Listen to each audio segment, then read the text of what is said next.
How's that? Microphone check, 1, 2, 1, 2. Microphone check, 1, 2, 1, 2.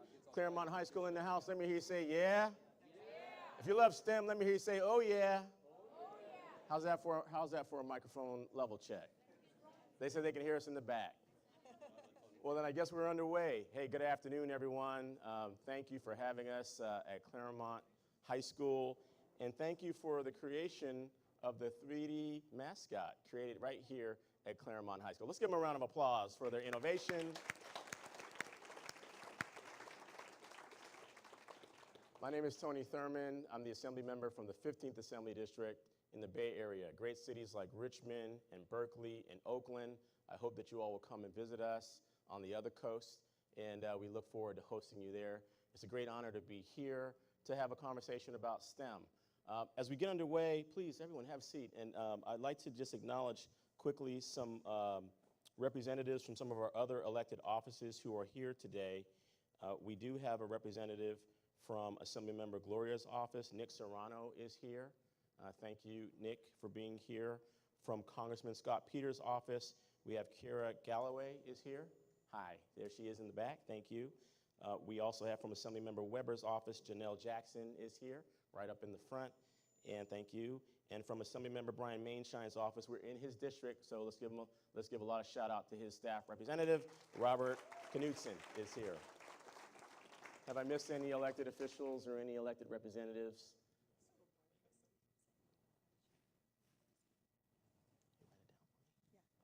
So would someone start a 3-minute clock? I know that everyone's been asked to talk for 5 minutes. We're going to try something different today. I'm going to ask everybody to take 2 or 3 minutes for what you say, and I'm going to try to role model that. So if I go past 3 minutes, I know someone's going to go, and let me know that it's time for me to stop. We have a timer. Thank you, Mr. Jackson. You shot that up kind of quickly, sir, but thank you for holding me to it, because I want us to get to the conversation about the solutions that we can replicate throughout the state. It's great to be here at a great high school that's a STEM high school, to hear from students and from staff and from leaders, but we want to make the conversation about what can we do throughout the whole state. And the reason I'm here, they're like, why is the Bay Area guy here? Because I get to chair the Assembly Committee on STEM. And every time you hear us say STEM, think STEAM, because we do mean STEAM as well. But our committee is just called STEM. Maybe next year I'll do a bill just to change the name of the STEM committee to STEAM. But we care about arts. We care about the entire package of STEM. You know, California's education future is very, very bright. It really is. And we know that our students are at the intersection of innovation in so many ways. I had a tour yesterday of cars that drive themselves, autonomous vehicles. We are on the verge of coming up with cures for various diseases, so that we know in STEM, in technology, in biotech, there are all these opportunities. But we need to make sure that every California student is ready to be a part of the jobs of the future. And so we've got to close our achievement gap, and we've got to make sure that we get K-12 computer science, and we do whatever it is to make sure that every student is ready, because they're projecting that in a few years, there'll be 1.5 million jobs in coding, but there'll only be half the number of people prepared to take those jobs. So we've got to ramp up what we do, and so we want today to be about hearing the great things that are happening here in San Diego. How do we replicate those? What else can we do in the legislature? What more can we do to really advance STEM and more computer science? And then how do we use STEM and STEAM to close the achievement gap so that every student performs? And what do we do in general to help every student be able to have rigor and have a great education? How am I doing on time? Look at that, 1 minute to go. We're saving time. I'm trying to role model what I'm asking. We have a great panel. I'll quickly introduce them, and then you'll hear from them, and then we'll get into the conversation. Are you ready to go? Yeah. If you're ready to go, let me hear you say yeah. Yeah. If you love STEM, let me hear you say oh yeah. Oh yeah. All righty, then I'm going to sit down and shut up, and then you're going to hear from the rest of our panel. I want to start first by thanking our superintendent, Cindy Martin, who you'll hear from in a second. We've had great conversations. You have great things happening in your district. I want to thank the leader of this house, our principal, Jen Roberson, who is here. We got to give her some love, right? We're in your principal, in your principal's house.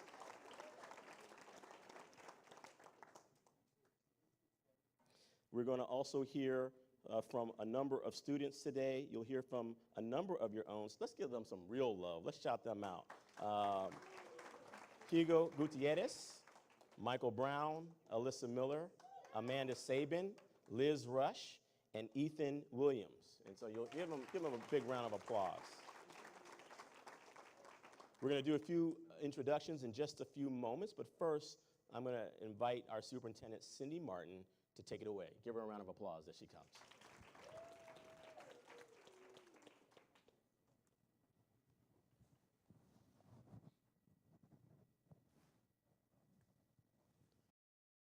Thank you so much for that introduction and for convening this important hearing today and to bring everybody together to look at San Diego Unified and specifically this district, but as a statewide initiative, what's required by starting locally and having this conversation right here at Clairemont High School and here at San Diego Unified. We really appreciate this opportunity. So, of course, thank you to Chairman Thurman for honoring this space today and giving us the opportunity to share all of the honorable assembly members and their representatives who are here today. Of course, Dr. Roberson, and I want to recognize our trustee, Sharon Whitehurst-Payne, if you'll please stand in the back, trustee for San Diego Unified School Board. Thank you for being here. And the area superintendent for this area, Dr. Sophia Freire. Thank you for being here. And Cheryl Hiblin, our director of secondary schools, was here. Cheryl, stand up so everyone can see you.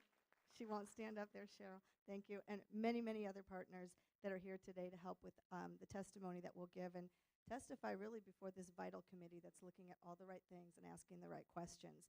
As I've been introduced, I'm Cindy Martin. I'm the superintendent for San Diego Unified School District. And in case you don't know, San Diego Unified is the second largest district in the state. We're the 8th largest district in the country. I've been a principal and I was a classroom teacher in the classroom for 17 years.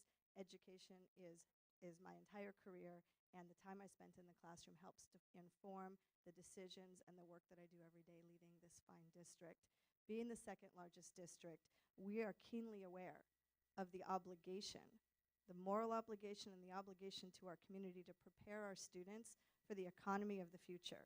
We believe, from our board to our principals to our teachers across the entire system, we believe that every student has the right to academic rigor, and necessarily that includes science, technology, engineering, arts, and mathematics, or as we call it, STEM or STEAM. That's why we have STEM programs in all of our schools across the district, including just this year our initiative to expand the maker spaces across middle schools at all of our districts. You can see the chieftain that was printed here at a 3D lab. We have 3D printing machines, and we're creating those maker spaces across the district because we know for education to be meaningful and relevant, we need education that's going to actually interest students. So we believe in unlocking the genius. We look at students' strengths, interests, talents, and abilities. And we start at a very young age, starting in kindergarten, so students can become self-guided, self-directed learners who have a pathway for themselves. They have a vision for their future, for who they want to become and how they want to contribute to our community. So they can become not just a test score as a product of a fine education, but as an actively literate, contributing, participating, engaged member of a community. And we believe our pathways, like you will see here, the testimony from the students, pathways that meet their needs, their interests, and their abilities, start at a very early age. So you'll hear one of the reasons we've been able to offer every student access to this vital STEM approach is because of our wonderful partners. This doesn't just happen with the superintendent and board vision. Of course, that's vital. But it's our partnerships. Some of them are here today, so I want to make sure I'm saying thank you to the partners that actually bring this to life and make this not just a district with a vision or a principal with a vision, but an entire region, an entire city committed to workforce development and creating opportunities for students to become the next generation of students that are hired right here locally. So let me say thank you to our strong partners. On behalf of the students, I want to say thank you to Qualcomm. Qualcomm's here. Thank you, Qualcomm. Our partnership with Northrop Grumman, San Diego Gas and Electric, and the San Diego Regional Chamber of Commerce. It's the collaboration, thank you. It's the collaboration between the important business community and our public schools. Really? Kai's giving me the time sign. Got it. Okay. So let me just end with this, that this year in our district, we've announced the creation of 3 new STEAM magnet schools, Carson Elementary, Linda Vista, and Montgomery Middle Schools. And students from these schools will grow up in the community and be able to take part in this amazing STEAM program at Kearney High School.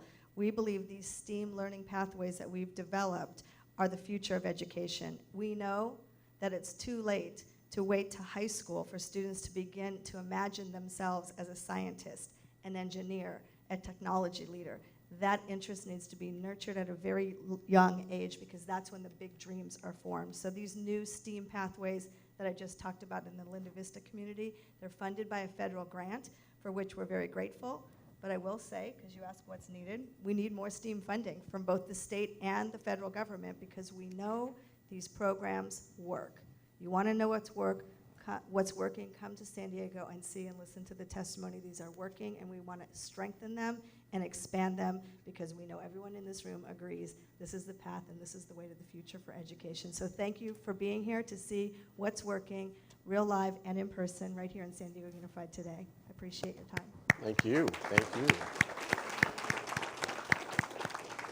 If we could, I also wanted to acknowledge again the presence of your trustee, Sharon Whitehurst-Payne, and ask if she'd like to have a few words because it's the school board members who make the financial decisions to create a STEM school, and want to acknowledge her if she would like to have a few words.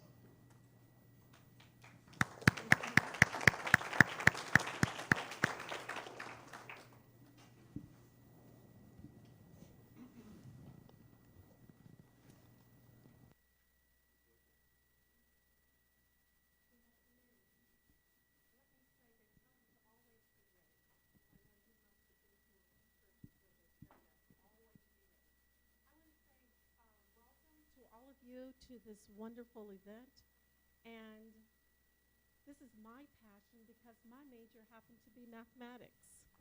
And when I was in high school, I attended a workshop at National Science Foundation Institute at Virginia Tech University in Virginia, where they had a bunch of math and science types to get together to study mechanical engineering, electrical engineering. And so that is my passion. And I'm excited that San Diego City Schools is participating in this and that you're hosting it here at Clairemont. And I look forward to hearing what the students and all of you have to say. And thank you to all of our partners.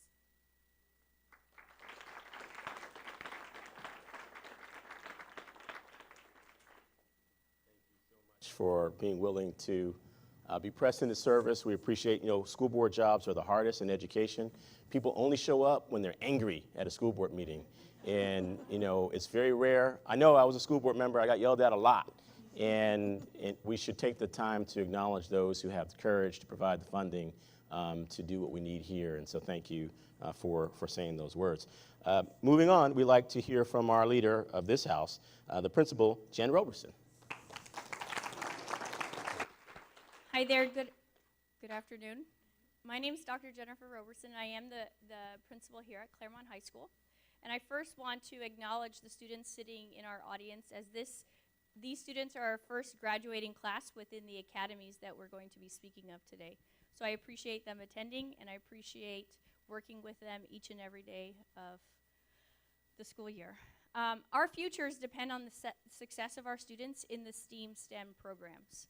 We have a moral imperative to transform the way our students learn today so that they are better prepared for a world unimagined.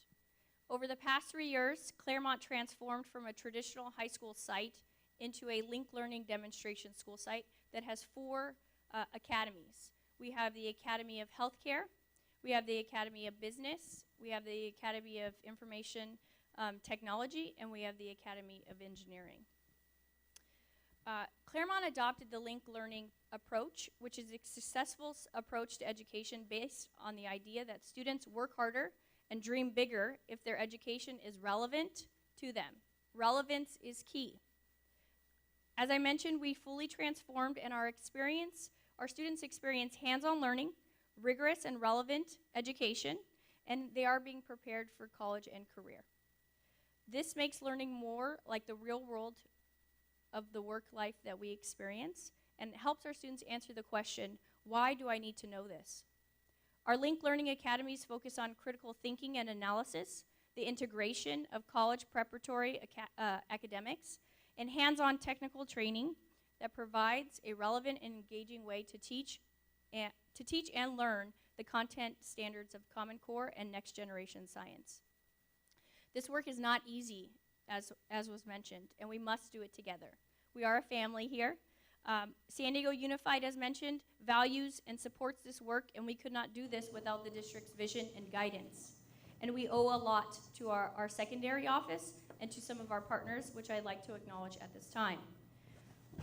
A large part of our work is supported not only by San Diego Unified Secondary Office, but by Connect Ed, and we have Gary Hoaklander in our audience as well. One of our main partners is the Moxie Foundation, and we have Peter Zahn here in the audience as well. Peter and his father, Erwin Zahn, help contribute to the work of the Link Learning Transformation here at Clairemont High School. We'd also like to acknowledge our relationship and partnership with San Diego State University, UCSD, National University, several other industry partners that meet with us and reflect with us and continuously help us grow our practice. So it's important to recognize that we do this work together and that it is not easy and we have difficult conversations, but it's all for the betterment of the students sitting in the audience today. I appreciate the time that has been allowed for my staff, students, and I to share with us and you our experiences here at Clairemont High School. The message that you'll hear from the students is very powerful. I'm emotional because it's been an emotional transformation these past 3 years. It is not easy work transforming a high school from a traditional 6-period day to a wall-to-wall link learning 4 academy structure. So our students, these students sitting in the audience, not only made the shift to Common Core and NGSS, but they learned what project-based learning was like. They are now immersed in internships and mentorships, and so we couldn't do this work alone. So we thank you for being a part of this conversation, and I appreciate you being here. Thank you, Dr. Roberson. Thank you. And let me formally introduce our vice principal who's here, Ethan Williams, who's going to have remarks after the students have spoken. But let's acknowledge him, and we're glad to have him here today as well. As we move through our panel, we really want to hear from our student leaders who have perspectives to share. Starting us off, we'll hear from Hugo Gutierrez. Please welcome him as he comes.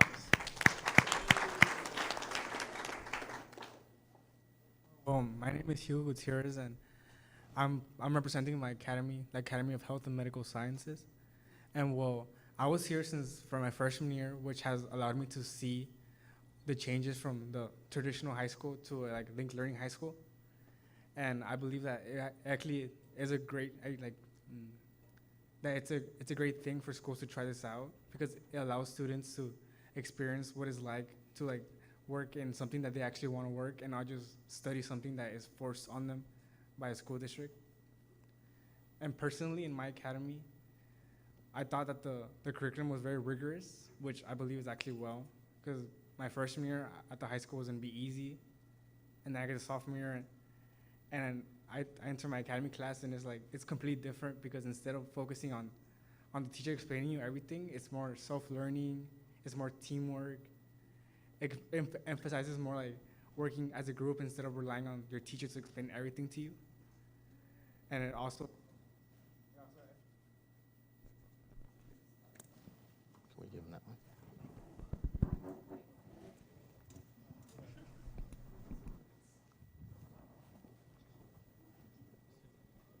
Hello? And it also... Is this one there too? It's on. Okay, and it also helped us with... Good night.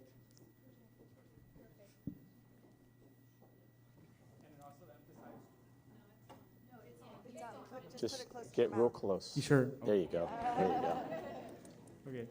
So, as I was saying, it also emphasizes problem solving instead of relying on the teacher, as I mentioned before. In my academy, last year we worked on a PSA, which we had to show how how a certain thing that we were interested in could affect our body and mind. My group last year we did the effects that soccer could have on it, like after concussion and stuff.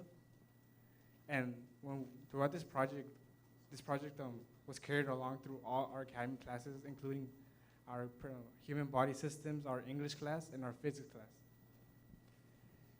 In our final PSA, we had to work together to make a script to show how the body is impacted by physics, by like the velocity of a ball hitting the head, by the mass of the ball and stuff.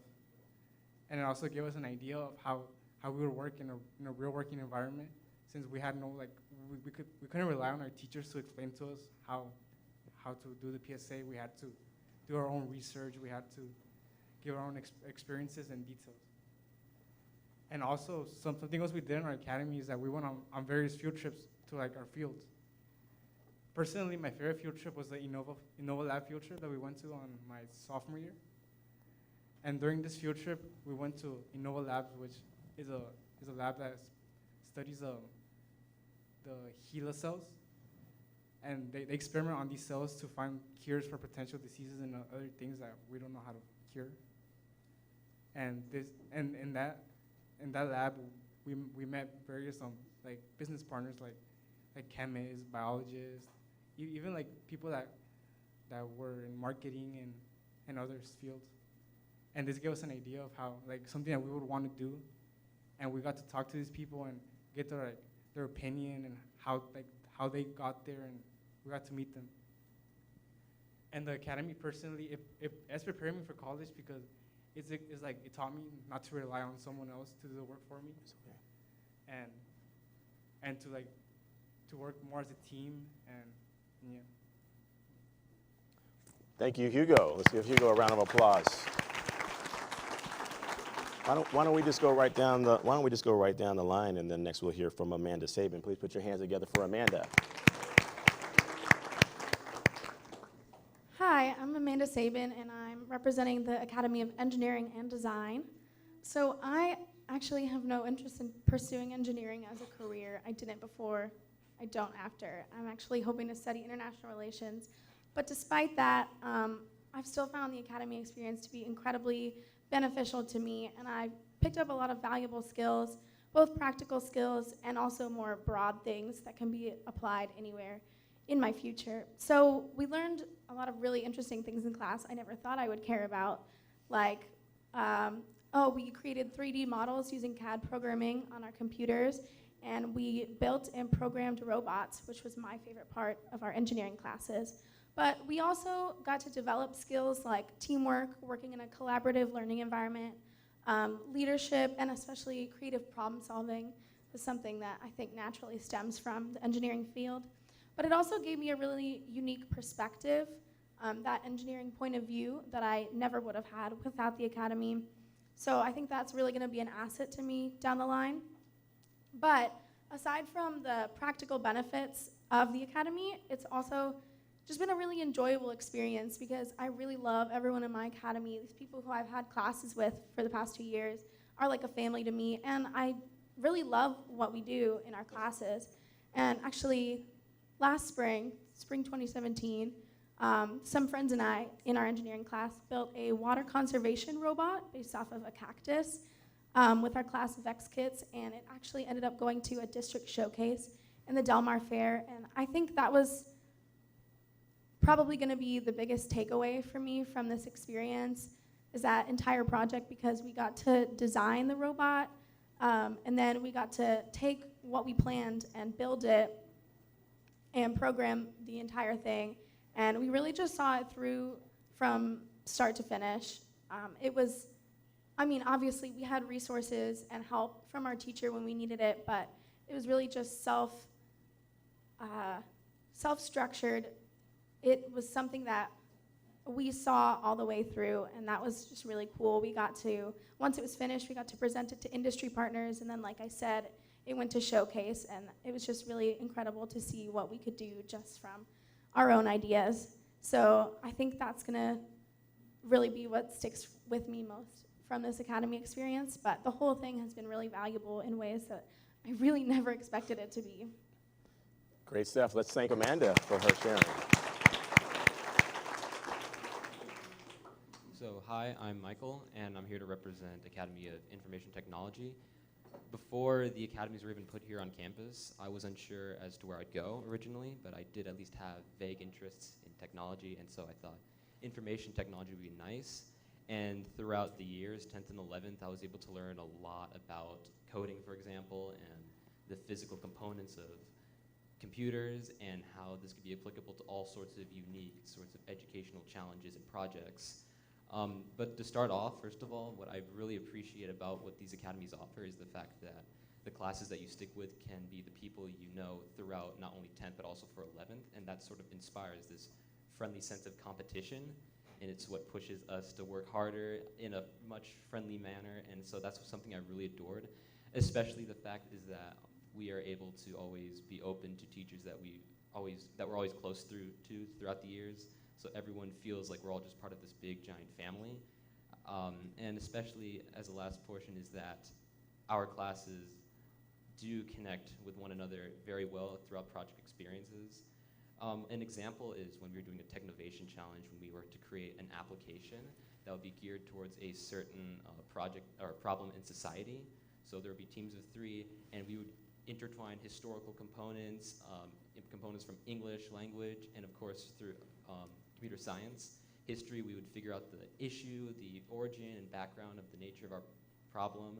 Through English, we would create narratives. We would figure out how we would be able to create pitches, like Shark Tank-wise, and how we could even use computer software from computer science classes, such as wireframing and basic Java skills, to figure out how to actually manipulate or simulate the app. In this case, more or less wireframing, which was an online software we would use to mimic the slides of our app, how it would look.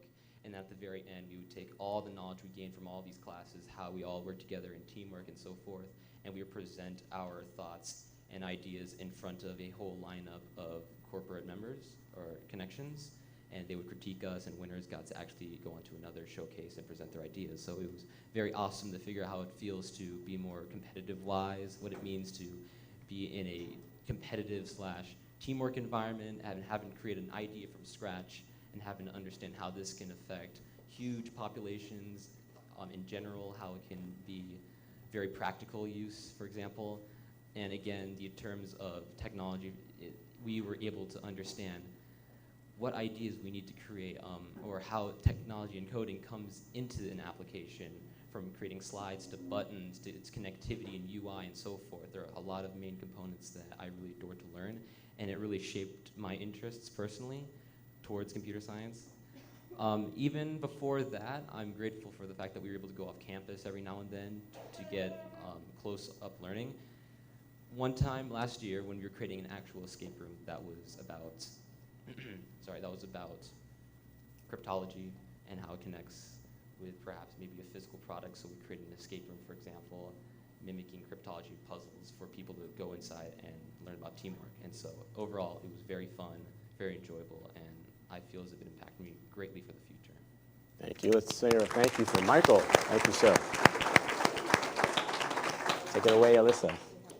Hi, I'm Alyssa Miller, and I'm representing the Academy of Business today. And I firmly believe that the Academy of Business has definitely shaped me to where I am today.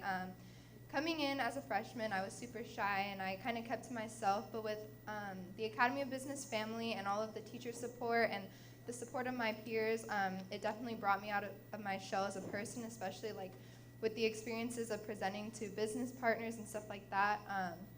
I definitely grew as a person. I'm hands-on with the Academy. I'm in the marketing leadership team, which has definitely sparked my interest a lot.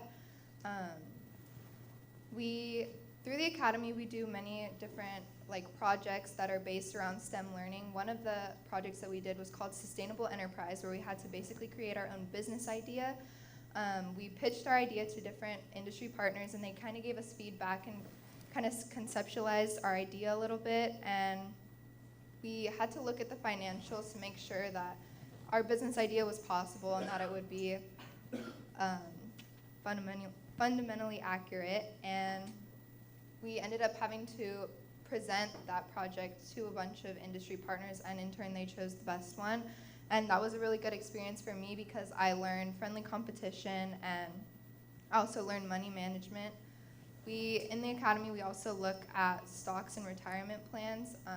We calculate the returns of stocks to basically figure out like how much money you would make, and in turn we made a retirement plan for a teacher, which was a very cool experience because not a lot of people that I know, like even like adults, like they don't know much about retirement plans and stuff like that. So being able to make one for a teacher was a really good experience.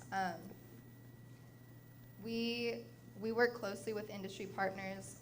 I had a mentor for my 11th and 10th grade year, and I actually got to job shadow that mentor, and that was a super cool experience because I got hands-on learning from what exactly it would be like to work in the business world.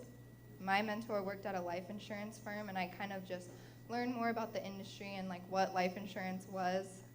And I also got to job shadow at Wells Fargo, and I learned about all the different like positions within a bank, and that was a super cool experience. And through the academy, I definitely created like a network of like business professionals that can help me in the future to get jobs. I believe that the academy has helped me grow as a person because with my teachers' academic support, I've raised my GPA and I've learned applicable skills such as leadership and being able to present in front of people. The academy has definitely made me realize my passion for marketing, and that's one that I want to pursue in the future. And if I had never been in the academy in the first place, I probably would not have found that out about myself. So it's been really a cool experience. Thank you, Alyssa. Could we pause just 1 second? You know, these students could have been anywhere. They chose to be here today and share all these great things, and I had to write down notes because I didn't know anything about how to do my retirement plan and the business leadership and the applications that you made and the robotics and Helix cells. Can we give them a round of applause? Can we stand to our feet if you can and show them some appreciation for their accomplishments and getting up here in front of us and doing this? Because it's all about the students. And here the students are teaching us how to make these programs better. Well done. Thank you for what you shared. And they're showing off and showing out for their academy coordinator who's going to tell us how it all works and put it all together. Put your hands together as we welcome Liz Rush, the academy coordinator. All right. Well, I feel like I should drop the mic and walk out of here because that's a tough act to follow right there, those poor students. I'd like to just give a little of my own perspective, which is kind of a teacher's perspective of what we've done here at Clairemont, and then also the perspective I've had being the academy coordinator and helping oversee some of this work. So if I could dial back a little bit, my first day of teaching here at Clairemont High was actually September 11th, 2001. And it was a rough day, to say the least, and obviously turned my world upside down and all of my students. And needless to say, I did not know what I was doing, and it kind of marked a rough patch there for a couple of years. The first couple of years I was here at Clairemont, there was a lot of apathy, I would say, on campus. That's what I noticed. That was my point of view. There were a lot of teachers who worked really hard and did some great things, but not a lot of collaboration across disciplines. And then I was pretty lonely because I felt like I didn't have an opportunity to collaborate. I was kind of in my classroom all day. I didn't feel like I taught English. I was offering students. I didn't really feel like it was providing much meaning to them or much of future preparation. But I did come into contact with a couple of veteran teachers who were running something on campus called the Academy of Business and Technology. It was a very small kind of thing that they were trying to do. It was a little different. And long story short, both teachers ended up retiring the same year. And the little taste I had of it made me want it to continue. So I sort of, by accident, took over as coordinating that academy. And in that, I began to start to understand that we needed some serious education reform because the relevance, as Dr. Roberson mentioned, was super important. I was noticing that we really needed to raise a village to get these kids where they need to be. So I did help write a grant to become a California Partnership Academy, and through that, we became the Academy of Business.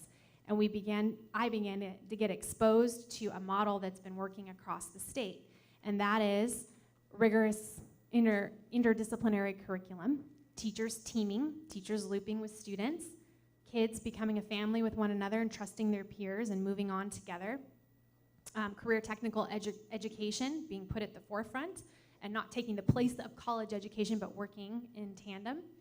And I began to see the power of working as an interdisciplinary team with other teachers and of getting the industry and community involved. And through that program, we began a mentor program and an internship program that really took off here.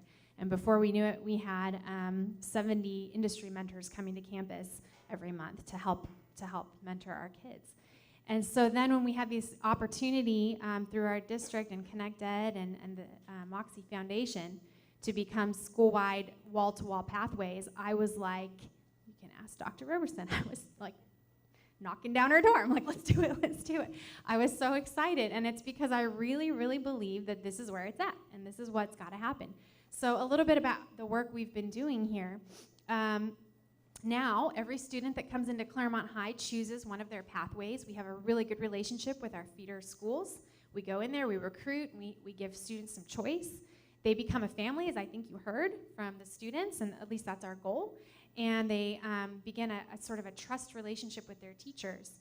And the teachers team as well, and we finagle the master schedule so that the teachers specifically all have a common planning period together, and that they are able to collaborate and talk about the students and plan all those wonderful projects that you heard about. The interdisciplinary projects has become a really key focus. This year, we're starting a mentoring program for all of our 11th graders, and so we're inviting industry in. We want every single 11th grader to be connected somehow and have those monthly meetings. We're piloting an internship program this year. All the students seated here are in that program, and so they will be going out to field internships starting in a week. So they're going to be representing Clairemont in the community. We have advisory boards for each of our 4 academies where we invite industry partners in to meet monthly with our teachers and to talk about projects and also these internships and mentorships. We are right now in negotiations with a lot of our local universities about what we can offer here in terms of compacts and or what we'd like to see as some promise agreements. One thing that's really exciting is we are currently exploring the opportunity of industry certifications in each of our pathways through one of our local universities. So those are the things that are going well and that are working and that we're really excited about. We have literally taken the school, flipped it on its head, and I don't see that apathy anymore. I see other challenges that we have to get over, but I don't see students who are dragging themselves to class every day and bored out of their mind. And so I love that. I love that we've done that here. Some of our challenges, it's hard to change a mindset.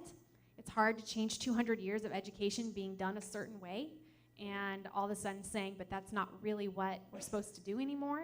It's hard to change parents. It's hard to change their mindset that colleges are looking for something more now than just a GPA. It's hard to change the community and say, whereas you haven't maybe been involved in education for all these years, now we want you in, come on in structuring programs so that they'll want to get involved. Those are some, and then of course, fiscal challenges. It's a reality for us of keeping these wonderful teachers who want to do this work. Sometimes we lose the youngest and the best because they're the most excited and we can't keep them for various reasons. So those are some of our challenges, but the work is good, the struggle is real, as they say, and I wouldn't be anywhere else. Thank you, Ms. Rush. And now to close out our panel from our students and educators' perspective, Ethan Williams will have a few remarks. All righty, thank you. So knowing that I was going to share this morning, I woke up and went to the smartest person I know for a little bit of advice. I went to my wife and I said, honey, I'm going to be speaking today. What advice do you have for me? And she said, I want you to remember, she looked into my eyes like only a loving spouse can and said, you're not funny. Don't try to be funny. So I'm just kidding. She's watching at home. She didn't really say that. So. Just kidding. So my name's Ethan Williams. I'm one of the vice principals here at Clairemont High School, and I want to spend just a few minutes addressing what I believe are 2 of the biggest challenges that we as educators face in ensuring that our students are both college and career ready, especially in the areas of science, technology, engineering, and mathematics. So prior to joining the admin team here at Clairemont High School, I worked as a secondary math resource teacher here in San Diego Unified. And so while the majority of the next few minutes are going to be geared toward mathematics, I think it holds true for all of the science, technology, engineering, and mathematics that we're talking about today. In the position that I had, it afforded me the opportunity to see math instruction in a number of different classrooms around our district. And I supported students, teachers, and administrators as we wrestled with how do we ensure that our programs adequately prepare our young people for the demands of STEM and STEAM in both college and career. And the work we did led us to two conclusions that I believe are not unique to San Diego Unified and that require the attention of math teachers, departments, schools, and districts around the country. The first issue that I see is that as a society, we seem to have a misunderstanding of what mathematics is and what strong mathematicians do. And so now in order to illustrate this, I'm going to need a little audience participation. So I have two questions for you. Don't be shy. The first question is, by a show of hands, how many people in this room either have been or still are able to play either heart and soul or chopsticks on a piano? Raise your hand nice and high. Don't be shy. I see hands halfway up. Okay.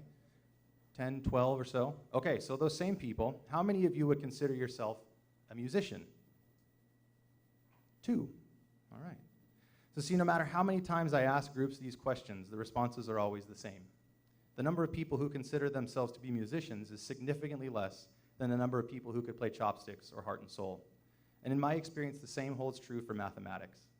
The number of people who consider themselves to be mathematicians is significantly less than the number of people who have experienced success with rote memorization of math facts and procedures.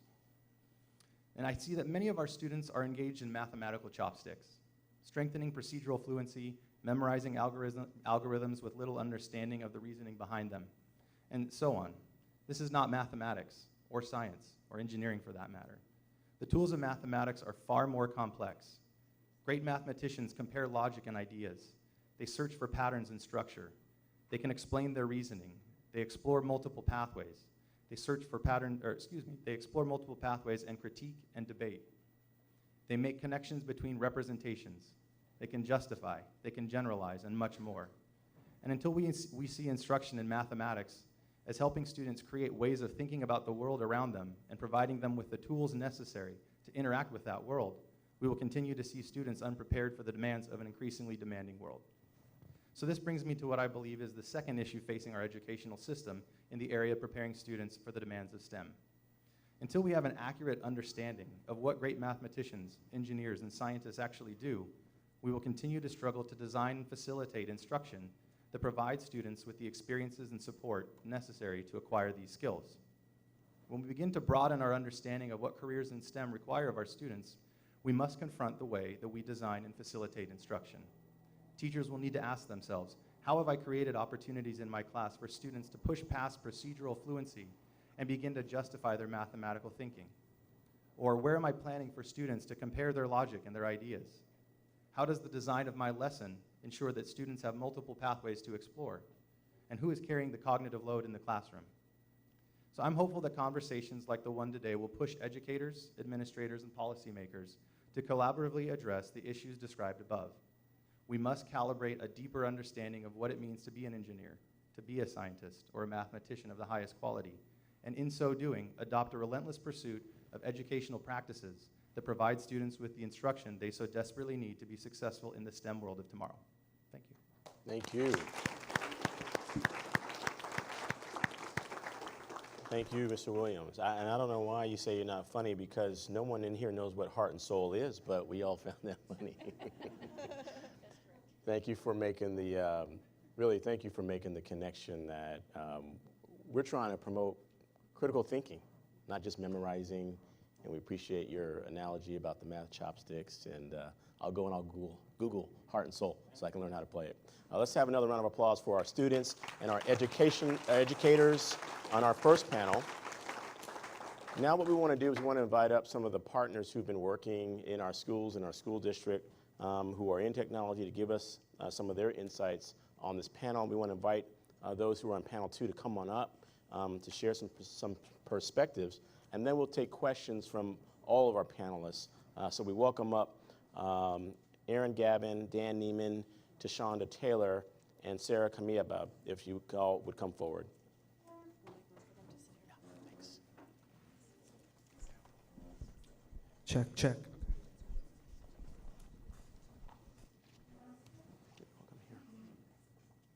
Come on, Sean, come here. If the students want to stay, you can. You're welcome to stay. We'll have the panelists, the technology panelists come here. That way you're all welcome to stay where you are.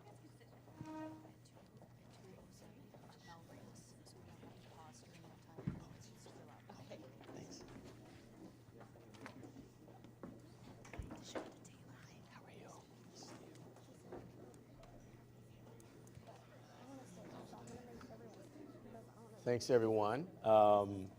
We will get underway and hear from a number of our partners. This first partner I know that many of you know. They run the Think a Bit Lab at Qualcomm, and today to talk about it is Aaron Gavin, who is the Director of Government Affairs at Qualcomm. Welcome, Aaron. Thank you. Good afternoon, everyone. How does that sound? Any better? There we go. Good afternoon. Thank you so much for having me here today. Thank you, Assemblyman Thurman, for also visiting our Think a Bit Lab not too long ago, and Superintendent Martin. Great to see you as always. So, as the Assemblyman said, I am Aaron Gavin. I'm the director of the Qualcomm Think a Bit Lab. I've been at Qualcomm for over 12 years, and something for our students in the Pathways program, what's really exciting about careers nowadays is that you have the opportunity to do all of those different activities in a pathway all in one company, and that's exactly what I did. So in terms of who is Qualcomm, the technical definition for us is the largest fabless semiconductor company in the world, which probably is clear as mud. So really what we do is our engineers design the chips that go in mobile devices to help make them smart. So for example, my boss helped write the code for the mobile internet. In terms of the Think of It Lab, it is a combination makerspace, STEM lab, and classroom for students of all ages. We started the program about 4 years ago, working closely with the San Diego Unified School District to help us with some of our pilot programs and to really help us find out what it is that the students and the teachers want. And then we went and we created that space. So if you can imagine brightly colored walls and beanbag chairs, tables that you can write on, it's really a welcoming space for students. We work with 15 different school districts in San Diego County. And the students come for a one-day experience, and they have the opportunity to learn about the various types of careers that exist in a tech company. Now, not all of them are just STEM careers, because you need all sorts of careers in order to have a company, as I mentioned earlier. The other aspect of our Think of It Lab is that students have about 4 hours to engage in hands-on engineering activities. And those really help demystify the things that students perceive an engineer would do. And so students have a really fun time learning a little bit about computer science and about mechanical and electrical engineering.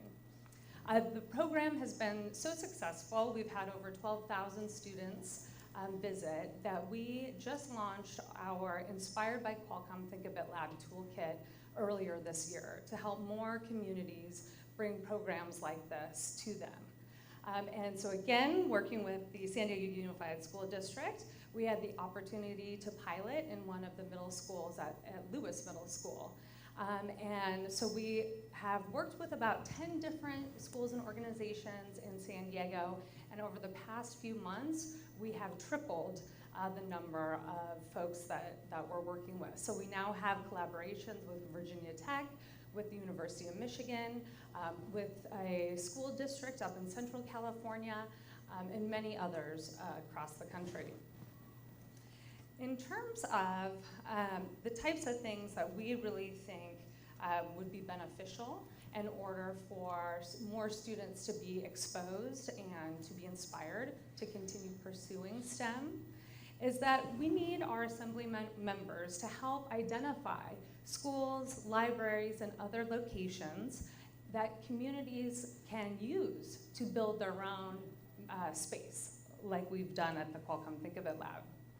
We also want to help get support for specific pockets of funding that could be made available that are directed towards these types of programs. What we're hearing from our teachers and from the administrators is that they know there are funds that are out there that exist, but they don't necessarily have the time or the staff to go and be writing all of these grants and trying to fight for them. So by having that funding dedicated specifically for these types of programs would certainly be beneficial. It's our belief that having these types of programs in your community can really give you an economic advantage, because when companies are going to look at places that they would like to start up or open a new facility, they're looking for places where there is a lot of potential in the future workforce. And that's really what our program is all about. It's inspiring students to be engaged, to have hands-on activities and learning, and to really want to go on to pursue a higher education.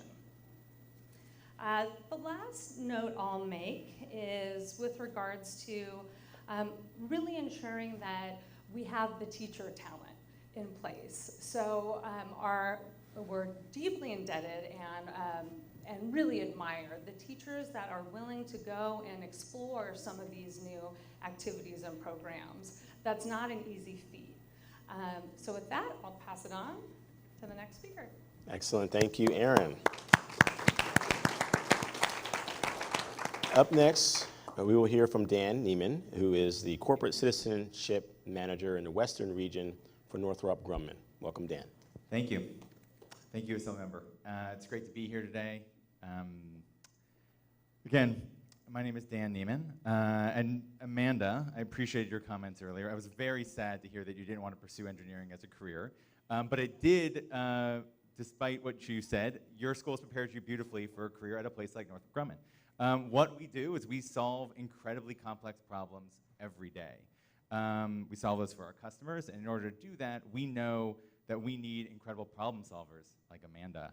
And so my role is to ensure that there is an incredible and diverse pipeline of future problem solvers and teachers who have the skill sets to teach those problem solvers to ensure that students are able to solve issues that frankly haven't even been thought of yet. I'm here representing Northrop Grumman's 26,000 employees in California, 5,000 of which are in the state of California. A large chunk of our California operations are based right here in San Diego. We actually have a huge facility in Assemblymember Manshine's 77th Assembly District. That is our Autonomous Design Center of Excellence in Rancho Bernardo, just north of here. That facility is a high-tech design incubator that supports global engineering, testing, research and development, and business operations. What some might call a drone or an unmanned vehicle, we call an autonomous system, and we provide direct support in San Diego for critical national security efforts, including autonomous programs such as Global Hawk, NASA's Global Hawk, Fire Scout, Triton, and countless other things that I'm not allowed to talk to you about. So last year, Northrop Grumman, we contributed over $5 million to nonprofits in California. Of that, almost half of those were based on ensuring that our K-12 STEM pipeline was robust. And the work we do globally is the same the work we do locally. So I just want to give you a couple highlights of some of what we focus on at Northrop Grumman. We provide support, we run our own programs, and we provide charitable dollars for STEM in 3 categories.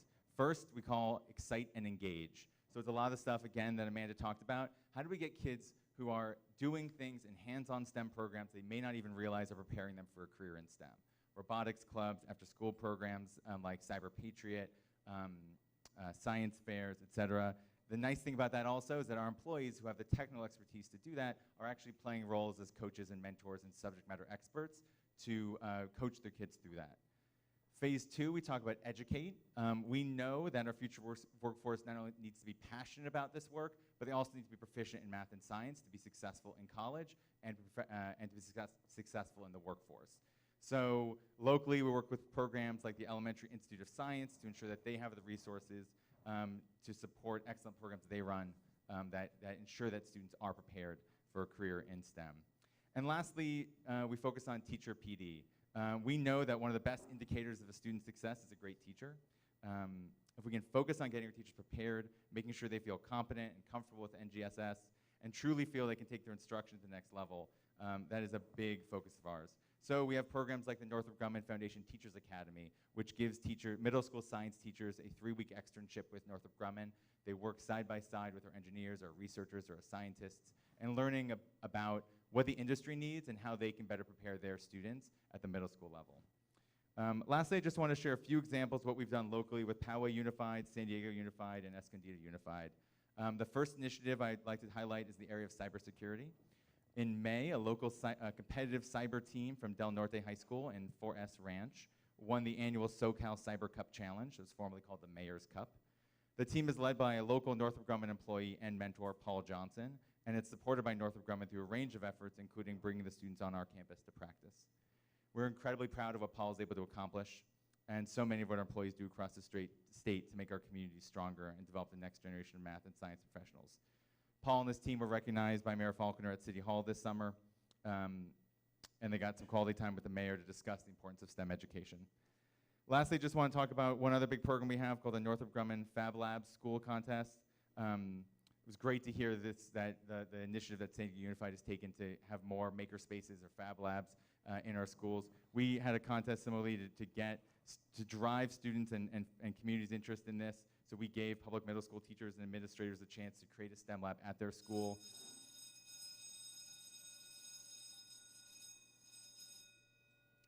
So middle schools were open to a $100,000 grant, and we gave, and there was 10 winning schools that have won over the last 2 years. 2 schools in the San Diego region have been recipients of these awards in the last 2 years.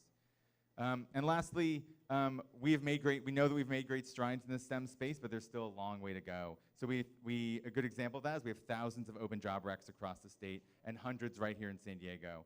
The educations for these jobs range dramatically from jobs that only require a high school diploma to those who require advanced degrees in engineering.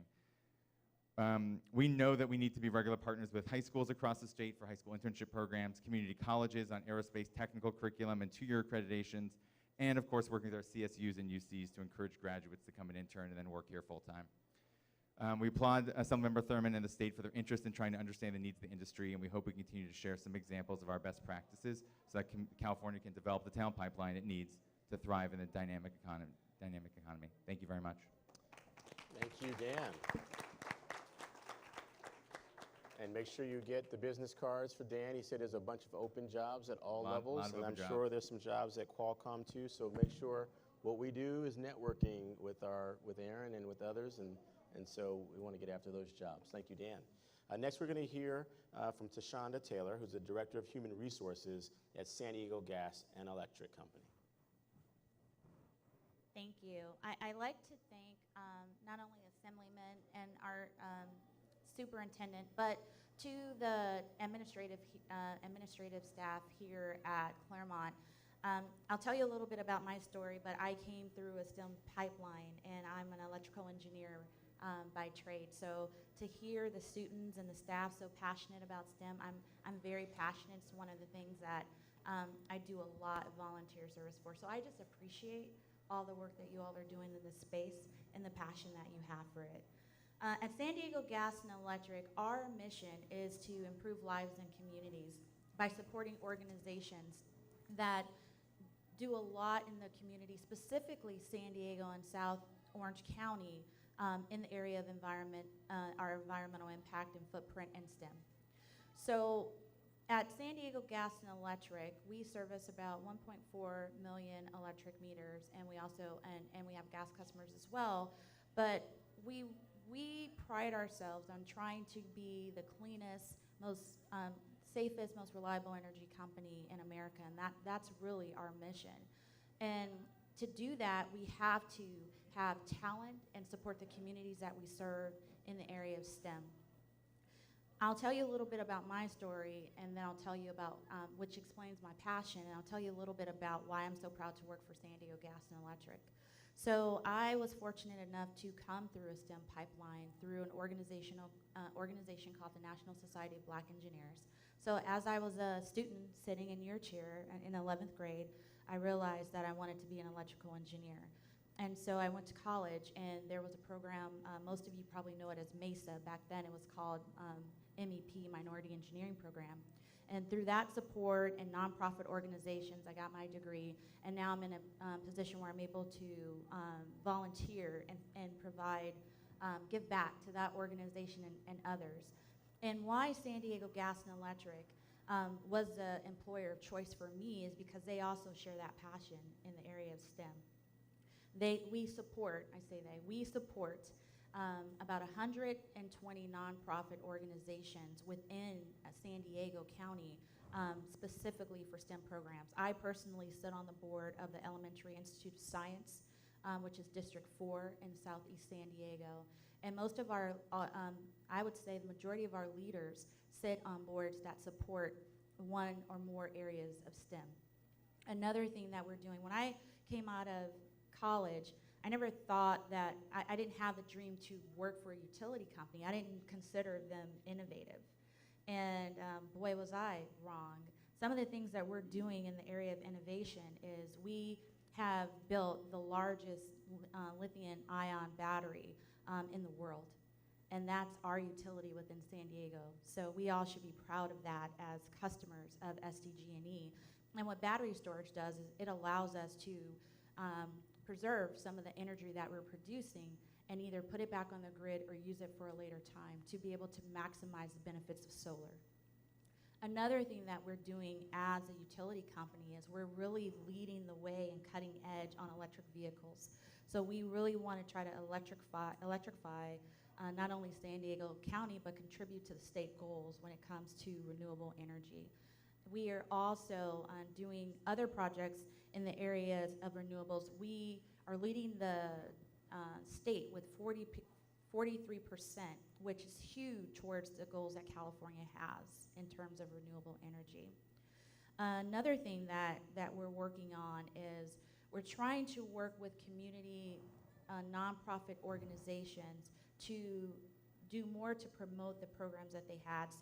So I already mentioned that I am involved in an organization called National Society of Black Engineers, NSBE, and the EIS, Elementary Institute of Science in Southeast. But there's also organizations that we support like SWE, Society of Women Engineers, SHIP, Society of Hispanic and Professional Engineers, and we support programs through the Girl Scouts who have a robust STEM program that we have leaders that sit on their board. So in order for us to lead the way in terms of STEM as a state in California, as a local entity in San Diego, we have to do more to support our nonprofit organizations and our programs who already have systems in place to move the ball forward in that area. And as an engineer, I work in human resources within a department, safety, wellness, and employee care services now because I've grown and done some things in the business arena, so I also have my business degree or master's degree. But STEM remains a passion for me because that's what I've grown up with. That's my bread and butter. That's where my volunteer work, most of it is. But I think that we have to promote STEM within the elementary school as well. Data shows that we make an impact on students when we're able to at least grab their attention by the time they get to the 3rd grade, especially girls. When it comes to girls in STEM, when they're younger, there becomes a point in time where they realize that they want to grab something like a Barbie rather than a Lego. And it's not anything wrong with either, but we have to let them know that it's okay to grab that Lego and to build something. And we have to promote that amongst our youth, but specifically our girls. And like I said, because that's the background that I come from, that's where my passion lies. And the company that I work for not only promotes my passion, but they support it in every aspect when it comes to the STEM pipeline. So when you think about a utility, or you think about opportunities for getting the students exposed, we are definitely a leader in that space from a technology standpoint, from a supporting the community standpoint with our programs and nonprofits, but also mentoring. I've been fortunate enough to have some great mentors in my life to be able to accomplish what I have, and we are also willing to support in that space as well. So we appreciate the time, we appreciate the opportunity to participate in this conversation, and I hope that we can keep it going. Thank you to Shonda. Thank you. And we have Sarah Kamiab, and she's going to start by educating me and making sure I get the name pronounced right, who is representing the San Diego Regional Chamber of Commerce. She's the Director of Education and Workforce and Development Policy. Please welcome her as she presents. Thank you, Assembly Member. Good afternoon. My name is Sarah Kamiab, so close. I'm the Director of Education and Workforce Development Policy at the San Diego Regional Chamber of Commerce. For some of you who may not be familiar with what we do, on a broader scale, the Chamber's role as the leading voice for business is to make San Diego the most business-friendly region in California. This isn't going to be possible without laying the foundation to better prepare the future workforce, which is our students. One way we do this is through our Education and Workforce Development Committee, which meets monthly to support education programs, policies, and initiatives. Earlier this year, the Chamber Foundation released a job strategy report which ranks San Diego 4th out of 10 competing metropolitan cities for the most STEM-related majors and suggests that the fastest growing and highest wage jobs in the future will be in STEM. The report also showed that there are over 43,000 opportunity youth in San Diego. These are young adults between the ages of 16 and 24 who are neither in school or working. In addition to that, there's a national report by the Amgen Foundation which showed that 8 in 10 teens are interested in science, but economically disadvantaged youth have the fewest pathways to science careers. This is where the Chamber realized that we can make a local impact. So we partnered with San Diego Unified and tried out a pilot program in a middle school and put together a good old-fashioned career day with a focus on STEM careers. We tried our pilot program at Roosevelt Middle School and brought experts from different fields in STEM to show the students all the different opportunities there are and introduce them to careers that they'd never heard of before. Overall, the pilot program went well, and we were asked to bring Career Day to other middle schools next February. But the biggest challenge we faced, and we found out immediately, is that after 6 hours of instruction in regular school, the last thing students want is to sit down for 2 more hours and be talked at. So, as I mentioned previously, the national report showed that 8 in 10 teens are interested in science, but they still continuously rate their science classes below the other subjects that they're learning. This is because they would prefer hands-on lab experiments, field trips outside the classroom, and to work on projects that relate to the use of biology in real life.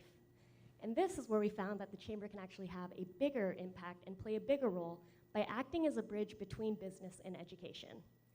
There are multiple businesses and nonprofits around San Diego that provide these things, and we have 3 great examples here today with Northrop Grumman, Qualcomm, and SDG&E. We recently met with the Fleet Science Center, which is taking the lead on building the infrastructure for the San Diego STEM ecosystem. An interesting thing that we learned is that students surveyed believe that knowing an adult in their field of interest would be helpful, but only 32% of them actually have access to an adult whose focus is in STEM.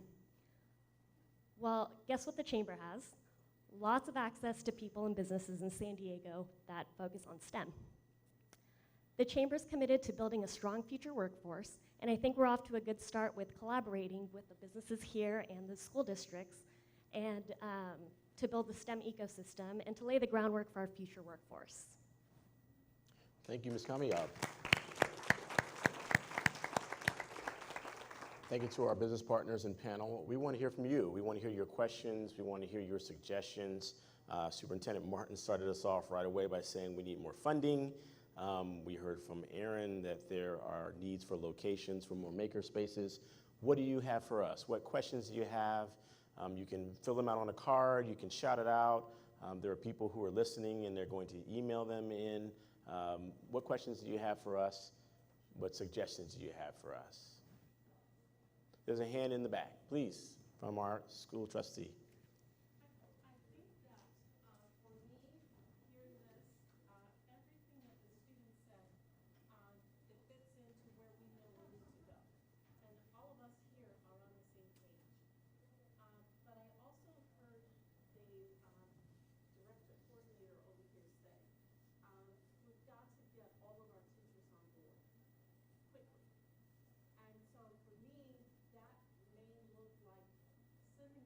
To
Thank you, Trustee Whitehurst Payne. I'm going to see if one of our leaders here in San Diego wants to talk about what you did to create the space for teachers to be able to have the content training and the ability to teach a STEM-related subject. Dr. Roberson or Superintendent Martin, if either of you would like to address what worked for you or what suggestions you would have for us from your experiences. So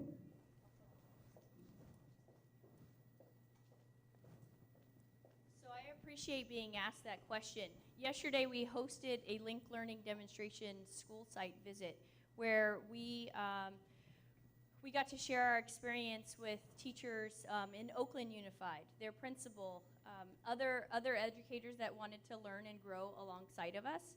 And I think that's really important. And I think we start by doing that and then growing that, not only here at Clairemont, but other school sites that are doing this work. And it's important to highlight and replicate a lot of the useful instructional strategies that they're doing. But I would like us to understand that it was not easy getting us to this point. This is a 3-year transition for Clairemont High School, and it was tough work. There was a lot of blood, sweat, and tears with our teachers, with our students, and also with our community. But what was really important was we learned that we had to work together. And we first had to build trust and relationships amongst our staff and with our students and with our community. We wanted our community to feel that we were in direct partnership, and we wanted to hear from them about the experiences of the students that we were producing outside of Clairemont and what they wanted from us. And so we really took their feedback seriously, and we talked about it as a staff. And we went through, Connect Ed hosted us for summertime, and we went through a design team process where our teachers began to work and learn how to be teams of teachers together. It's easy for departments to work together, but when you're truly interdisciplinary teams, it takes a lot of work. As an English professor myself, I don't have a science background. I don't have an engineering background. So it was very helpful for me to learn alongside the teachers what are the skills necessary to acquire the content standards in an engineering class or in a math class. And how can I, as an English professor and a principal, help to expand that knowledge in the English classroom? And so we've taken 3 years now where we've learned and we've toyed with various projects. So Clairemont has project-based learning here on the campus, and we worked closely with our secondary office to design a project-based template that actually takes our teachers through the steps of designing projects that intertwine all of the content areas that are necessary to really make our projects thrive and that are industry specific. And so all of our teachers go through this process. It has not been easy. When we went through the transformation, there's a lot of training that's involved in not only, like I mentioned, Common Core standards, the next generation science standards, and in getting the teachers to understand that it's okay to not teach all of the standards. It's okay. The pressure is not coming from me, it's not coming from the superintendent or the district. We have critical concepts that we're working on, and as long as we target those critical concepts or the priority standards within our projects, and we learn to intertwine our disciplines, then our students are better off in the end. You want to add anything, Liz? Excellent, thank you, thank you, thank you. Yes, please. I just want to add one just industry perspective to that question. I think I would assume my colleagues agree with this, that the shift to project-based learning has been a real welcome from us on the industry side. As you can imagine, we're solving a complex problem or doing something for one of our customers.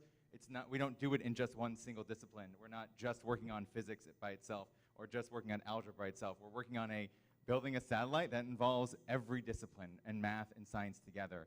And so the push for teachers, and thank you for bringing this out, to go to a project-based learning that incorporates multiple disciplines.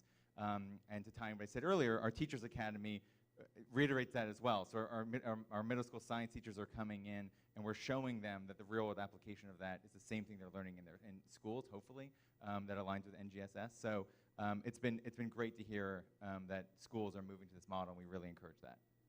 If we took it just a step further to talk about how to integrate what happens in technology into the traditional sort of classroom space, Aaron and Dan, if you would say, were there any barriers that had to get worked around to make it possible? I've heard this in other communities where there were technology companies who wanted to help, but there needed to be time spent building and integrating first and explaining and sharing, and help us with anything that you think is helpful for other tech companies that want to partner closely with the school district so that the time is spent in a way that gets them in the classroom without ignoring important steps that might need to be taken. Certainly. So in terms of the types of barriers, for us, we have the same challenges that other non-tech companies or schools have. A lot of the times we need to be able to make our programs sustainable and scalable. We found that having this wonderful program in San Diego, being able to serve about 4,000 students a year was great, but how is that really going to help in the grand scheme of things? So the barrier for us was really to figure out how we were going to be able to scale and how we were going to be able to make this program sustainable. And so for us, really on the sustainability side, I go around and I fundraise within the organization. I'll go and I'll find people from our diversity team, from our public affairs team, from our corporate giving team, and all of them have a vested interest in the type of work that we're doing at our Think a Bit lab. So they help contribute. And so when I'm talking to partners that are looking to go and find the funds to be able to do this themselves, I tell them to go and do the same type of thing. Go and find those key stakeholders that care about this type of program and get their help and their support. And that's why from an industry perspective, we're all here today, is because we do care, we do want to help. The piece about being able to be scalable, for us, and it actually ties back to the previous comments and questions with regards to teachers, we needed to figure out a way to package our signature content so we could be able to share it with others that are located outside of San Diego. And so for us, it was creating a toolkit that comes with online resources, including very detailed instructions for how teachers can go about learning these activities and implementing them in their own classroom. So sustainability and scalability, certainly at years 2 and 3, were really critical for us. And now that we're in year 4 and we have that vision, we're ready to go. Thank you. I would say a few things. So one, I would say, I'm part of a very small team in a very large company, but we're often asked to come to visit STEM schools. And I think an important piece that I think I would take back, great to take back to Sacramento, is a piece on STEM quality assurance. We are often asked to come to a STEM school, and they say they're doing, but there's no way to say that a certified STEM school that is doing certain level of work like we're seeing here at Clairemont. STEM is very sexy right now. We're seeing lots of schools slap STEM on, lots of districts slap STEM on schools without actually having the quality of knowing that there's a passionate and a team of educators working to solve the problems. And so would love to try to figure out a way to know who's doing what and where they are in their learning trajectory around STEM. 2, I think on externally facing again, we see incredible, great principals and great teachers doing this great work. And they're often, because they're so great, they're plucked up into district roles.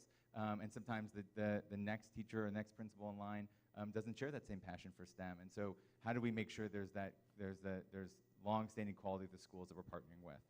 And then this is an internal problem that we have that's a big barrier for us, is that our engineers work exceptionally hard on the projects they work on, and how do we get them out more often, because they're the ones that are really the most beneficial to get out.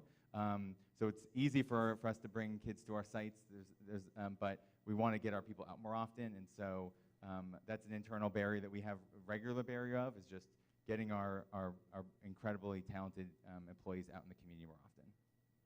Thank you. Questions from the audience? Yes, please, right here in the front. I would like to throw out, I'm Chris from the Fleet Science Center, and you were mentioning about how do we know which school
I know that LAUSD is also going through a similar discovery and evaluation rubric, so we can talk later. I can maybe connect you to that team who's doing that too. And 2 years ago in the Assembly, we voted on a bill to create what was called State Seal of Biliteracy in STEM, and the idea was to create a similar standard statewide. I would be happy to work with you all here in San Diego and maybe with folks in LA to see if we can't learn from those communities how to create a statewide standard so that STEM means a certain criteria or a certain level of education that's being provided. Thank you. We'd love to work with you on that. Other questions? Yes, sir. Good afternoon, and thank everyone for being here. I know a lot of folks talked about budget and supporting STEM, and although there's a different committee on CTE, I think we all know there's the direct interplay between STEAM and CTE.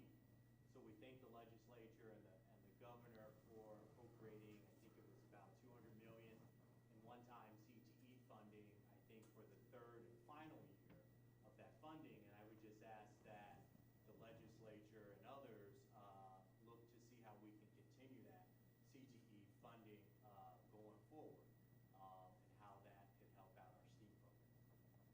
Thank you. I think it wouldn't be a bad idea to start working on a bill now for when the third and fourth year has ended, because let's face it, the one thing that the state just doesn't do well is fund local schools at a very high level. We're 46th in the nation in per pupil spending, even though we're the 6th wealthiest economy in the world. And so as a state, we've not figured out a way to get money to school communities that is sustainable. And I hate to say it, but it's true. When it comes to STEM and CTE, in the state, it gets talked about a lot. As a matter of fact, the legislature a year ago created a task force so that our business partners could advise us on how to make sure our schools were preparing kids for the jobs of the future. And then the following year, that same task force got suspended. And we had to fight to get it to not be suspended, because we know every day we wait, we're losing time. And we know that we're not keeping up the pace with where business and industry and the sectors are. And so acknowledging that we have a bit of a challenge right now in the state in doing the wide-scale funding that our schools need around STEM and STEAM and CTE, I do want to ask our panelists again your thoughts on how we can engage other partners who are willing to make commitments like the ones that you've made. There are many companies that have great technology, and they've come nowhere near making the level of commitment that your companies and organizations have made. If you have suggestions on what we do actively to court those type of investments and those type of partners until the state figures out how to do the grand scale kind of funding, your insights would be quite helpful. We're looking for money too. Everyone looks to the state for money. The state is sort of saying, well, we expect business communities and the community to figure it out. And so we don't want this to be a conversation about hide the ball and putting all the responsibility on the local school districts and the local communities. We know that resources are needed to sustain, as you said. What thoughts do you have for us in getting partnerships from other parties outside of the state? I would just say what I've seen work well recently within San Diego Gas and Electric is we are a utility under our parent, which is Semper Energy. And Semper Energy recently went into a partnership on diversity where a lot of companies that are represented on this panel, as well as nationwide, signed up to make a certain commitment to diversity. I think we have to come together and do similar efforts in terms of STEM. We have Silicon Valley, we have the Apples, the Microsofts, Qualcomm, Northrop, Lockheed Martin. I will put the utility sector in the space because that's what I represent. There's so many different industries that incorporate STEM. I think there should be some level of committed partnership that we all sign up to with certain commitments that our companies can make on behalf of increasing the pipeline, because it benefits not only the community, but helps the sustainability of our companies as well, because if we don't invest into these programs or make a commitment that's sustainable, then we are also going to see drops in the talent pool that will help our companies be viable for competition and sustainable in the future. So I would say look at some of the things that have worked and most recently in the diversity space where companies have come together to make that partnership and commitment. I think we could do the same in STEM. Thank you. Others? So the San Diego Regional Chamber is actually the largest chamber on the West Coast. We represent over 2,500 businesses and over 300,000 employees. So I think a simple answer, and although it's not going to be the only answer, is let us know. Who are the companies that you want more involved? Who are the companies that haven't returned your calls? We can probably help out with that. In addition to that, and kind of making that connection, I think another thing we can potentially help out with is all of our members in the STEM industry, ask them, what jobs are you lacking? In San Diego, what skill set is lacking, and what are you looking for our future students and our future workforce? So I think that's one way the chamber can help with that. Thank you. I think we'll take you up on that, offer to call people out, ask. Certainly starting with San Diego-based companies, I'm going to ask my staff if we can help to make this an action step for us to follow, double back with the chamber and to identify companies that we can court, if you will, and then see if that's a model that we can replicate in other communities where we engage other chambers to do the same thing. Thank you. Thank you. Others? I would just reiterate what's been said. We've been doing this work for a long time, but I think recently there's been a click in our talent acquisition team to realize that the work we're doing on the ground in the 6-12 market will ultimately be laying the groundwork for their future workforce. And so that's been a really important aha moment for our peers in HR and talent acquisition. And thinking about even just simple, these are not simple programs to run, but opening up doors for high school kids to come in, as one of the high school students said earlier, just shadowing for a day. Even these things that aren't heavy lift have actually very lasting memories and do a lot for students' interest in STEM. Thank you. Other questions? Yes, Amanda. Not so much a question, more as a suggestion from being a student in the academy system. Something that I found, I never really considered myself a STEM person. I've always been more interested in the humanities and the arts.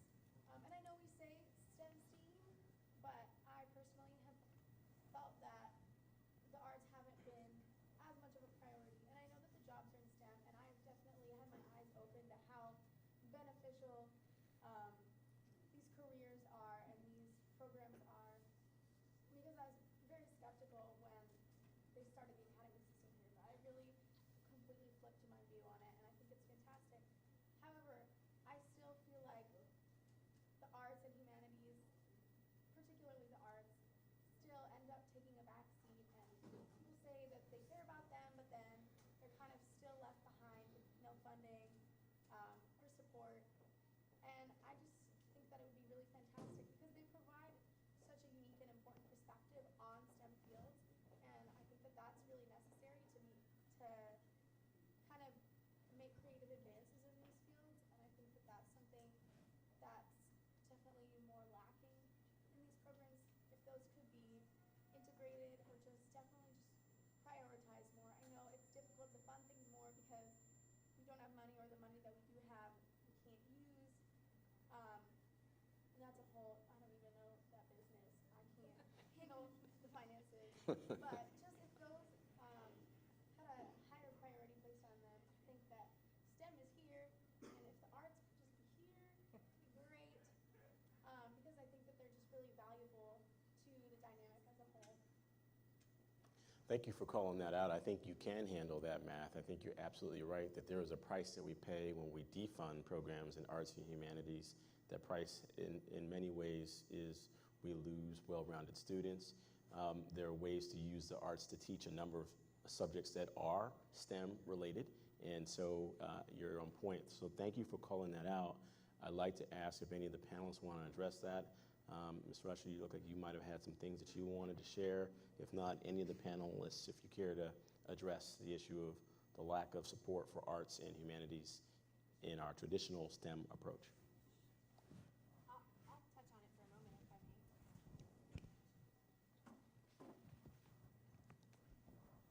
I may. I'm so glad Amanda brought that up, and it has been a touchy subject here at Clairemont because a lot of the grants and funding and bills that have been passed are specific to career technical education, which we are obviously 100% for. But I do believe that some of our programs feel that they're sometimes left behind, as she put it. And it's a tragic thing for our students. But I do see ways they can integrate, and I think we ought to reinvent what that looks like. We have, like, for example, a fabulous art program here at Clairemont, and our teacher, Laura Berlin, wants to be involved. In fact, she's taken it upon herself, even though the students in her classes are not all from the Engineering Academy, she's taken it upon herself to team with them and write projects that do incorporate art. And the kids like that a lot. We have an amazing video production class here at Clairemont. They're filming this right now. And those sort of media arts are super important, and they do. I mean, they fit in so much with IT, or, I mean, put it wherever you want. They don't really always fit in a nice, neat box. But it seems like recently, with funding being, you know, scarce in certain things, people have had to make hard decisions, and it tends to always stay with the career technical or the STEM because, as we've been saying, we know how critical it is, and it's sexy and all those things. But I feel that it is a disservice to our students to not have the art background and the creativity that we know our industry partners are telling us every day. They need that innovation, creativity, and adaptability mindset to do new and great things in their field. So I would love to see a conversation about how do we do that, and how do we prioritize it, like Amanda said. Thank you. I think Amanda has something that she'd like to redirect on the subject. Senator, I would like to hear from you. On that note, I definitely think it might seem difficult to integrate. I mean, art seems more straightforward. Art and engineering actually really go together, and if that's kind of pushed to the forefront in those fields, that works fantastically. But I don't know if I mentioned, I'm a theater person myself, and that's something that I've really seen,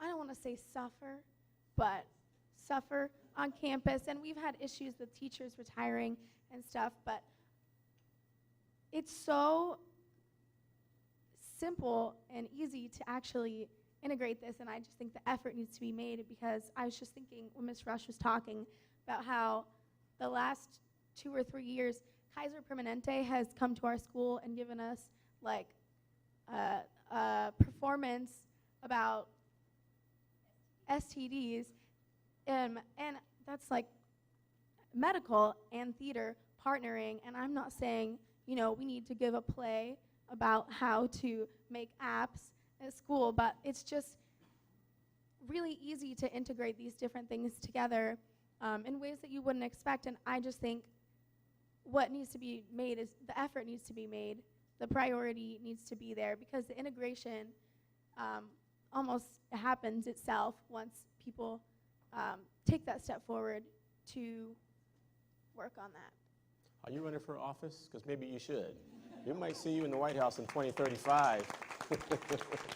President Amanda has really, I think, weaved together many of the themes that we've had here today, that education is not static and that subjects can intersect. And that, as you pointed out, that why wouldn't art be a great way to help someone who's interested in architecture or engineering or another subject? And so thank you for giving voice to those things, and keep giving voice to these things. This should be an ongoing conversation, at least with until they take me off of the committee. I'm going to encourage it to always be ongoing. We want to hear your ideas. We want to work on these things that you all are saying. We want to reach back to your communities and help you with the things that you're saying. Thank you for lifting up and being a leader, and for what you've offered here today. I see another hand in the audience. Yeah, I know, my name's Kimberly Jones. I'm a project lead and director of school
Thank you. So we've just been invited to have our first mixer of businesses and schools together. We just did one in Kearney and Clairemont, those two clusters, and we're going to take it to the collaborative level. But we'd like to model that in a lot of the chambers around San Diego and make that happen with the STEM ecosystem. We're going to follow your lead, and but let me just ask while we have panelists here, you know, we've convened a kind of STEM business roundtable, and what we'd like to do is, as was just suggested, have businesses get together with schools to talk about how businesses work in schools to support STEM and STEAM education. Would you all be willing to be a part of that roundtable? Excellent, thank you. In front of all these witnesses, right? Would you be willing to be a part? That's right. Mr. Gutierrez had his hand up. Well, I would just like to add to her topic saying that, like, many businesses don't actually notice how important it is for students to know how to function. Because, like, let's say me, like, I'm a 12th grader student, I'm going to be entering the workforce, I'm going to be working somewhere, but I don't know, like, what the business is looking for. I don't know, like, the skills they're looking for. I don't know, like, maybe, like, yeah, like math, like STEAM and all that.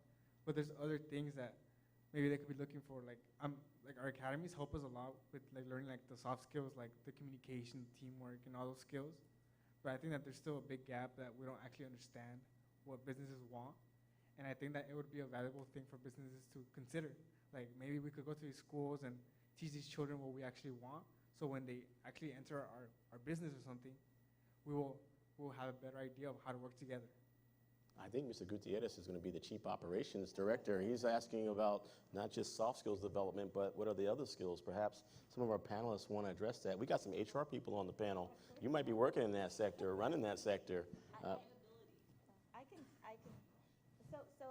appreciate your question. I think as students, the best thing that you could do is we want you to come in and get exposure. So the critical thinking aspect of what you're learning in your academies is huge. So we wouldn't expect you to come into an SDG or a Qualcomm understanding what our engineers do. But what we would probably expect is that you come in with an open mind, a mindset of learning so that we can provide exposure. But I think that the soft skills, your teachers and Ms. Rush have done phenomenal with you all. It shows in your speaking today. But when you come into a technology company, we are going to teach you, right, what either our philosophies are, our methodologies are, what our vision, our strategies are for the future. You have to come in constantly with that hunger of learning and being open and understanding what it means to be a critical thinker. Those are probably the fundamentals at your level that you would bring that any of our businesses or companies would welcome at this point. But the more exposure that we as business can give you guys to job shadowing, it sounds like you all have internships, mentors. Those are going to be things that we can help you to become ready, not even in advance of coming to work for us, but even ready to go into a university setting, because that comes first. And we want to make you all the best you can be before you even step on a campus, at any steps of a campus. So I think some of those fundamentals as a student are vital, and as industry, we can help you get ready at that level. And I think all of our companies probably have partnerships and programs that we would be willing to support students to do those type of things. Thank you.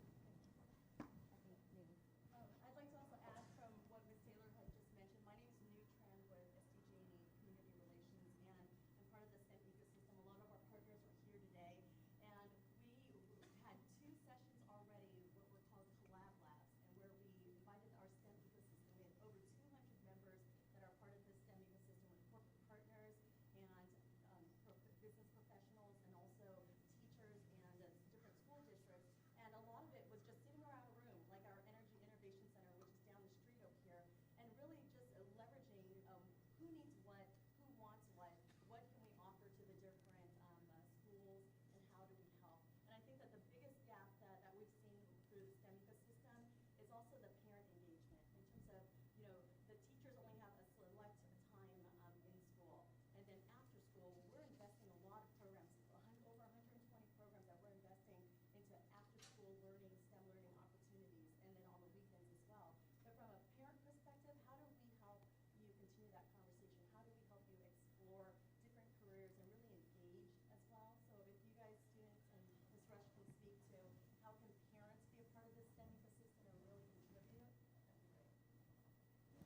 Excellent. I think Erin had a follow-up, and then we could go back to the question about engaging parents in STEM.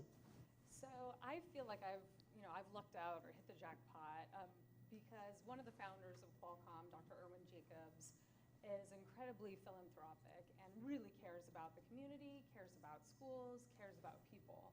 And so that has really set our company up for success when it comes to having these types of engagements. The types of things that we look for, in addition to what we just heard, is this idea of self-awareness and being introspective. Superintendent Martin touched on this earlier, and it was something my predecessor really, truly believed in, and I see it, which is if you can identify your own unique strengths, interests, and values, and find a type of career that is going to align with those strengths, interests, and values, then your intrinsic motivators will be met, and you will be happier, and you will be more productive, and we will be able to retain you. And that, to us, I mean, companies like ours spend a lot of money going out there trying to recruit and retain employees. And so if you can take that first jump, that first step, and figure out, who are you? And it's going to change multiple times, but doing that little check-in, who am I right now? What am I interested in? And if you can find a way to align that with your career, you're going to be so much happier. Thank you. And on the subject of parent engagement, suggestions for how we, in a better way, engage parents? Yeah, I think that's a really critical one and a tough one as well. One of our challenges here at Clairemont with parent engagement is that a lot of our students are not from our own neighborhood. And so it's just a sheer problem of getting parents here from the neighborhood the kids come from. A large portion are bused in from other neighborhoods, and it's just far away. And then we also have a lot of parents who are working really hard to survive San Diego's rent. So it's hard to get them involved in our programs during the school day if they're working full time. I do think that communication and reaching out is really important, and I think the parents do get excited when they hear about the sort of the new and different things. I will go ahead and say though, and I hope I'm not tangenting too much, but I think there's a major piece of the puzzle we're not talking about here, and that is the college and university system. And I see this as related to the parent problem because, we teach project-based learning and we talk about industry and we reinvent education and mix it up and do interdisciplinary, and quite frankly, they go to college and they sit in a lecture hall of 400 people and they learn about one subject in their undergrad, and they pay a lot of money for it that they can't afford, and they don't do PBL, and they don't do any of the things we taught them in high school, and they drop out. And then they don't have the degree that they need to get your jobs. So what do we do about that? I think that is a challenge that we face across all disciplines, especially for first-generation students. We have challenges from start to finish where we have students who drop out because of financial challenges, and yet we, as a state, underutilize the financial aid that is available, and we have to remove the barriers on how to get the aid. We have to provide more support to our students, especially first-generation students, so that we provide support to them and to their family on what the expectations are and what the demands are. And I'm willing to make that be one of the ongoing conversations that we have as part of the STEM network. We've been crisscrossing the state and talking about it, and I think a lot of things have popped up to the surface today that we should talk about. And I'll be honest, when you all said parent engagement, I wasn't even thinking about it. And I think it's the obvious that gets overlooked. And so we're going to add that to the list and add what do we do to support recruitment and retention so that students are prepared for those jobs. There are a whole lot of conversations that we're having in Sacramento about how do we get people ready, college ready, even if they choose not to go to college. And it bothers me when I visit places where I know that we aren't doing a good job of making sure that everyone is college ready. I think that we should do that. I think that we should make the full range of opportunities available for someone who decides not to go to college. There are a lot of apprenticeship training programs that are great careers and pay very well, and people are retiring and not entering into those professions. And so I accept your challenge. we accept your challenge to work on the ideas of recruitment and retention and providing support. And we'll incorporate that in an ongoing conversation. And I would add that we need to maybe partner with the post-secondaries to talk about what they're doing there. Because if we're changing the way we're doing things K through 12, and they're not changing the way they're doing things at their level, then what are we preparing the kids for? There's a hiccup in the pipeline. And I think that we need to reinvent maybe what college looks like. Well, maybe we need to extend our mixer beyond just business and schools and actually have conversations with K-12 education and higher education. Imagine that we'd be talking to each other across systems, not being in silos, and actually talking about the people who are at the center of our conversation, our students. So thank you for the push. Can we acknowledge one more group of students? We've had the benefit of having a media team here today. They've been making us all look good. We should give them some applause for their work here today.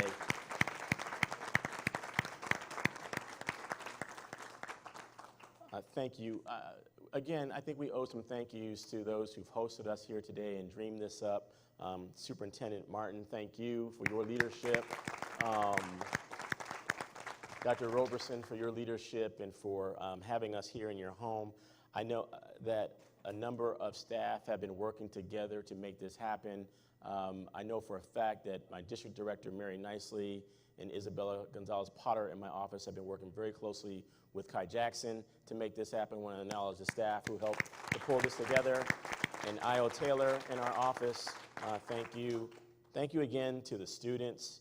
And thank you to everyone who is accepting this dream that every one of our students can be ready for the jobs of tomorrow, can have a quality education that leads to a bright future. So once again, let's hear it for our students and thank them for their participation. It's really an honor to chair your STEM committee and consider this one of many conversations that we will have together. Let's continue to have these ongoing conversations. Let's get after it and continue to support our students. Thank you so much for what you all have done here today. Well done. Thank you to our panelists. Thank you. That's it. We promised to have you out by 2. They're already cutting my mic, but we invite you to stay to have conversations after, exchange cards and network and have fellowship. Thank you very much.